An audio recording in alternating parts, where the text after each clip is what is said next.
ನಮಸ್ಕಾರ ಸ್ನೇಹಿತರೆ. ಇವಾಗ ಮಾವಿನಕಾಯಿ ಸೀಸನ್ ಬರ್ತಾಯಿದೆ ನೋಡಿರಿ. ಮಾವಿನಕಾಯಿ ಚಟ್ನಿ ಮಾಡೋದನ್ನು ತೋರಿಸ್ತಾ ಇದ್ದೀನಿ. ಇದು ಸೂಪರ್ ಆಗಿರ್ತದೆ. ಎಷ್ಟು ದಿವಸ ಬೇಕಾದರೂ ಇಟ್ಕೊಂಡು ತಿನ್ಬೋದು. ವರ್ಷಗಟ್ಟಲೆ ಇಟ್ಕೊಂಡು ತಿಂದರೂ ಇದು ಏನೂ ಆಗಂಗಿಲ್ಲ. ಅನ್ನದ ಜೊತೆ, ಚಪಾತಿ ಜೊತೆ ತುಪ್ಪ ಹಾಕ್ಕೊಂಡು ತಿಂದರೆ ಸೂಪರ್ ಆಗಿರ್ತದೆ. ಈಗ ನೋಡಿರಿ, ನಾನು 4 ಮಾವಿನಕಾಯಿನ ತುರಿದಿಟ್ಕೊಂಡಿದ್ದೀನಿ. ಅದು ಸಿಪ್ಪೆ ಸಮೇತ ತೊಳೆದು ಸ್ವಚ್ಛಗೆ ಒರೆಸ್ಬಿಟ್ಟು ಸಿಪ್ಪೆ ಸಮೇತ ಹೆರೆದಿಟ್ಕೊಂಡಿದ್ದೀನಿ. ಆಮೇಲೆ ಅದಕ್ಕೆ 4 ಸಣ್ಣ ಬಟ್ಲು ಒಣ ಕೊಬ್ಬರಿನ ಹೆರೆದಿಟ್ಕೊಂಡಿದ್ದೀನಿ. ಆಮೇಲೆ 2 ಬಟ್ಲು ಬೆಲ್ಲ ಇಟ್ಕೊಂಡಿದ್ದೀನಿ. ಈಗ ಇಲ್ಲಿ ಪಕ್ಕಕ್ಕೆ ಇದ್ರೊಳಗೆ ಎಣ್ಣೆ, ಆಮೇಲೆ 2 ಸ್ಪೂನ್ ಮೆಂತ್ಯ ಕಾಳು, 1 ಸ್ಪೂನ್ ಇಂಗು ಹಾಕಿ ಕಾಸಿಟ್ಕೊಂಡಿದ್ದೀನಿ. ಇದನ್ನು ಇವಾಗ ಇದರಲ್ಲಿ ಬೆರೆಸ್ತಾ ಇದ್ದೀನಿ.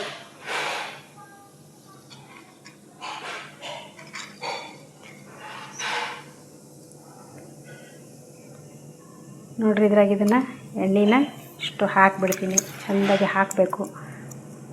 ಹಾಕಿಬಿಟ್ಟು ಇದಕ್ಕೆ ಮ್ಯಾಲೆ ಖಾರ ಪುಡಿ ಹಾಕಬೇಕು. ನೀವು ನೋಡಿರಿ, ಎಷ್ಟು ಖಾರ ತಿಂತೀರಿ ಅಷ್ಟೊಂದು ಖಾರನ ಹಾಕಿರಿ. ನಮ್ಮ ಮನೆಯಾಗೆಲ್ಲ ಖಾರ ಜಾಸ್ತಿ ತಿಂತಾರೆ, ನಾವು ಉತ್ತರ ಕರ್ನಾಟಕದವರು. ಹೀಗಾಗಿ ಸ್ವಲ್ಪ ಜಾಸ್ತಿ ಖಾರನೇ ಹಾಕ್ತಾಯಿದ್ದೀನಿ ನಾನು. ಆಮೇಲೆ ನಿಮಗೆ ರುಚಿಗೆ ತಕ್ಕಷ್ಟು ಉಪ್ಪು ಹಾಕೋರಿ. ಕೆಲವೊಬ್ಬರು ಉಪ್ಪು ಸ್ವಲ್ಪ ತಿಂತಾ ಇರ್ತೀರಿ. ಅದಕ್ಕೆ ನಿಮ್ಗೆ ಹೆಂಗೆ ಅನ್ನಿಸ್ತು ಹಂಗೆ ಸ್ವಲ್ಪ ಎಷ್ಟು ನೋಡಿಬಿಟ್ಟು ಉಪ್ಪು ಹಾಕೋರಿ. ಹಾಕ್ಕೊಂಬಿಟ್ಟು ಇದನ್ನೆಲ್ಲ ಚೆನ್ನಾಗಿ ಕಲಿಸ್ಬೇಕು.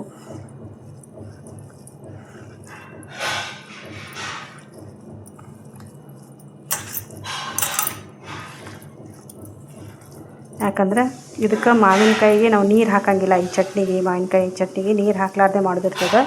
ಅದಕ್ಕೆ ಇದೇನು ಮಾಡಬೇಕು, ಎಲ್ಲ ಒಂದು ಸತಿ ಚೆನ್ನಾಗಿ ಕಲಿಸ್ಕೊಂಬಿಟ್ಟು ಸ್ವಲ್ಪ ಒಂದು 5 ನಿಮಿಷ ಇಟ್ಟು ಬಿಡ್ಬೇಕು. ಇದನ್ನು ಹಂಗೆ ಆ ನೀರು ಬಿಟ್ಕೊಂಡ್ಮೇಲೆ ಇದು ತುಂಬ ಚೆನ್ನಾಗಿ ಕಲರ್ ಬರ್ತದೆ.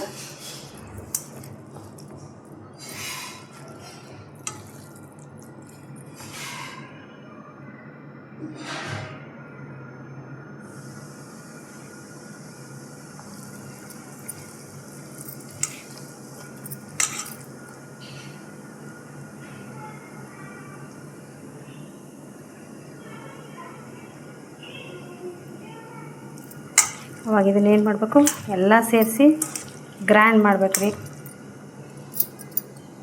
ಇದನ್ನು ಗ್ರೈಂಡ್ ಮಾಡ್ತಾಯಿದ್ದೀನಿ.